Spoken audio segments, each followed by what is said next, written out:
ಮುಖ್ಯಸ್ಥರಾದಂತಹ Umar Farooq ರವರೇ, Alfonso Franco ರವರೇ, ವೇದಿಕೆಯಲ್ಲಿರುವಂತಹ ಎಲ್ಲ ಗಣ್ಯರೇ, ಈ ಒಂದು ಶಾಲೆಯ ಅಧ್ಯಾಪಕ ವೃಂದದವರೇ, ಪೋಷಕರೇ ಮತ್ತು ವಿದ್ಯಾರ್ಥಿ ಮಿತ್ರರೇ, ಹೆಚ್ಚು ಮಾತಾಡೋದಿಲ್ಲ. ಎರಡು ವಿಷಯಗಳನ್ನು ವಿಶೇಷವಾಗಿ ಇವತ್ತು ಭಾಳಷ್ಟು ಪೋಷಕರು ಇಲ್ಲಿ ಬಂದಿದ್ದೀರಿ.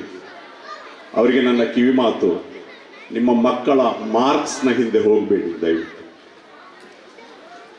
ಮಕ್ಕಳಿಗೆ ಮಾರ್ಕ್ಸ್ನ ಹಿಂದೆ ಹೋಗಬೇಡಿ, ಮಕ್ಕಳನ್ನ ಕನಸು ಕಾಣುವುದನ್ನು ನೀವು ಪ್ರೇರೇಪಿಸಿ.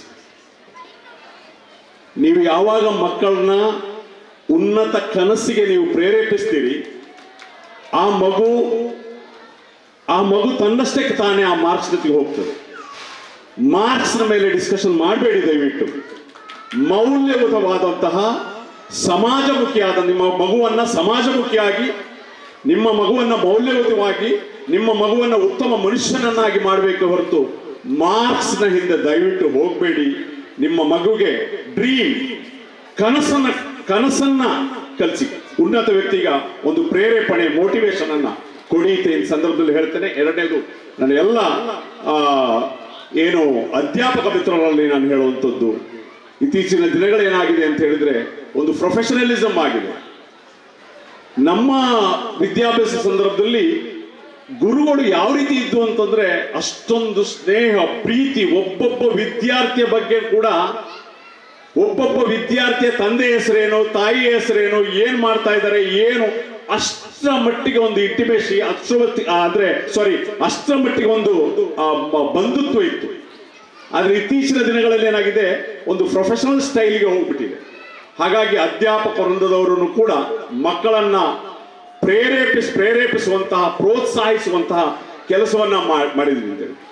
ಅದು ಎಷ್ಟು ಪ್ರೇರೇಪಣೆ ಆಗ್ತದೆ, ಒಂದೇ ಒಂದು ಉದಾಹರಣೆ ಬೇಡಿ ನಾನು ಮುಗಿಸ್ತೇನೆ. ಒಂದ್ಸಾರಿ ನನಗೆ ಒಂದು ಅರಣ್ಯ ಶಾಲೆಯಲ್ಲಿರ್ಬೇಕು, ಹೈಸ್ಕೂಲ್ನಲ್ಲಿರ್ಬೇಕಾದ್ರೆ, ಬಹುಶಃ 8ನೇ ತರಗತಿ 9ನೇ ತರಗತಿ ನೆನಪಿಲ್ಲ, ಅರಣ್ಯ ಸಂಪತ್ತು ಅನ್ನೋ ವಿಷಯ ಬಗ್ಗೆ ಒಂದು ಪ್ರಬಂಧ ಬರೀರಿ ಅಂತ ಹೇಳಿದ್ರು. ನಾವು ಪ್ರಬಂಧವನ್ನು ಬರೆದ್ವಿ. ಯಾಕೆ ಬರ್ತಿದ್ರು ನನಗೆ ಗೊತ್ತಿಲ್ಲ. GS ಮುರುಗೇಂದ್ರಪ್ಪ ಅಂತ ಹೇಳ್ಬಿಟ್ಟು ನಮ್ಮ ಕನ್ನಡ ಪಂಡಿತರಿದ್ರು.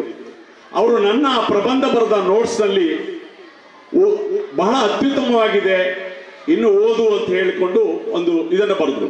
ಅದು ಎಷ್ಟರ ಮಟ್ಟಿಗೆ ನಮಗೆ ಪ್ರೇರೇಪಣೆ ಆಯಿತು ಅಂತಂದ್ರೆ, ಒಂದು ರೆಡ್ಡಿಂಗ್ನಲ್ಲಿ ಬರೆದಂತಹ ಒಂದು ಪ್ರೋತ್ಸಾಹ ಇದೆಯಲ್ಲ, ಅದು ಎಷ್ಟರ ಮಟ್ಟಿಗೆ ನಮಗೆ ಪ್ರೇರೇಪಣೆ ಆಗುತ್ತೆ, ಓದಲಿಕ್ಕೆ ಪ್ರೇರೇಪಣೆ ಆಯಿತು. ಹಾಗಾಗಿ ಮಕ್ಕಳನ್ನ ಕನಸು ಕಾಣುವುದಕ್ಕೆ ಪ್ರೇರೇಪಣೆ ಮಾಡಿ, ಮಕ್ಕಳನ್ನ ಪ್ರೋತ್ಸಾಹಿಸಿ ಪ್ರೇರೇಪಣೆ ಮಾಡಿ, ಮಾರ್ಕ್ಸ್ನ ಹಿಂದೆ ಬೀಳಬೇಡಿ ಅಂತ ಪ್ರೀತಿಯಿಂದ ನಮ್ಮ ಫಾರೂಕ್ ರವರು ಉತ್ತಮವಾದಂತಹ ಒಂದು ಶಾಲೆಯನ್ನ ನಿರ್ಮಿಸಿದ್ದಾರೆ.